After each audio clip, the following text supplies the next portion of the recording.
Hello, I am Beth Ann Stone with the LMC Office of Planning and Institutional Effectiveness, and you are watching the Learning Communities eLumen Program Review Year 5 Update, Section 2, Engagement. By watching the introduction video, you know how to access and log into eLumen. You have downloaded and accessible your Program Review eLumen Year 5 Update Guide for Learning Communities, as well as your Year 3 Update Report and your Excel workbook. You will see I'm in eLumen. I have ensured I've logged in as Department Coordinator, and I've selected my appropriate learning community that I'll be completing this Year 5 update for. I've highlighted strategic planning, selected initiatives, and opened up my Year 5 update template in eLumen. Again, for the purpose of these training videos, we will be utilizing the Transfer Academy. Using the scroll bar on the right-hand side of my screen, I want to scroll down to get to Section 2, Engagement. Section 2, Question A. Discuss how faculty and staff have engaged in institutional efforts such as committees, presentations, and departmental activities. To respond to this inquiry, I position my cursor in the open text box below A, and I begin typing like a Word document. Please note, you may need to refer to your Year 3 report to see how you responded to this section in Year 3.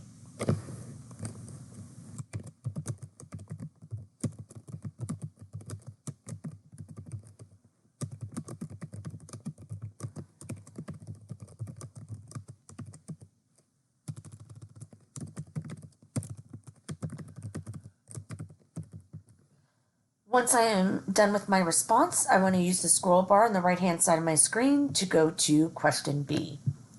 Discuss how faculty and staff have engaged in community activities, partnerships, and/or collaborations. Again, you may want to refer to your Year 3 update report to see what you noted in that report.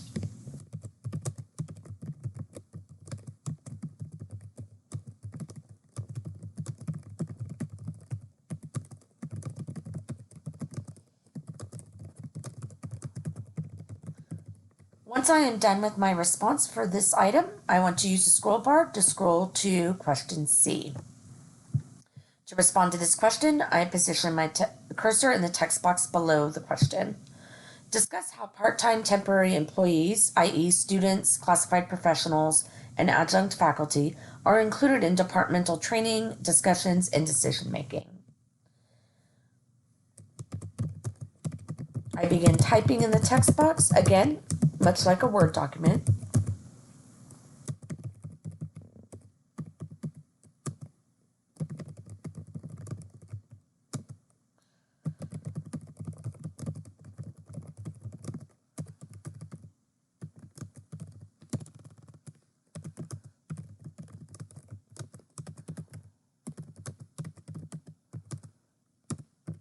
Once I am done with that response, I use the scroll bar to the right-hand side of my screen and scroll down to Option D.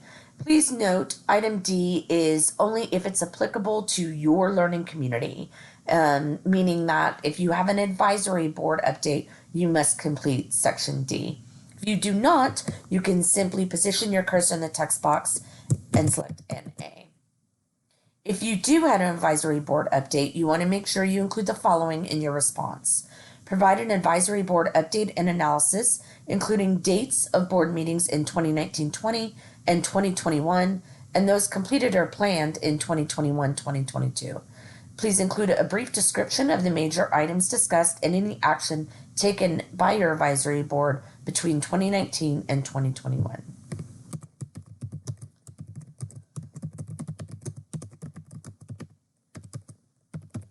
Once I am done with my response, I'm ready to save this draft and proceed to the next section. To do so, you see 3 buttons below this section. Cancel changes will cancel everything you just entered for Section 2. So you only want to select this option if you want to start fresh. Save draft will save it so you could return to it, add, or edit later, and your programmer manager can also view it for validation if needed. Publish publishes it, making it difficult to make any changes or updates to it. So we choose not to publish sections just to view the last video once you've completed your program review, titled Publish and Submit. And that's how we'll publish our entire program review. So at this time, we're going to select Save Draft because I want to return to it later and I'm not quite done with the rest of my program review. So I select Save Draft. That has just saved all the changes I've made, and I'm ready to proceed to Section 3. Please review the next video for data analysis and goal setting, Section 3 of Learning Communities eLumen Program Review Year 5 Update.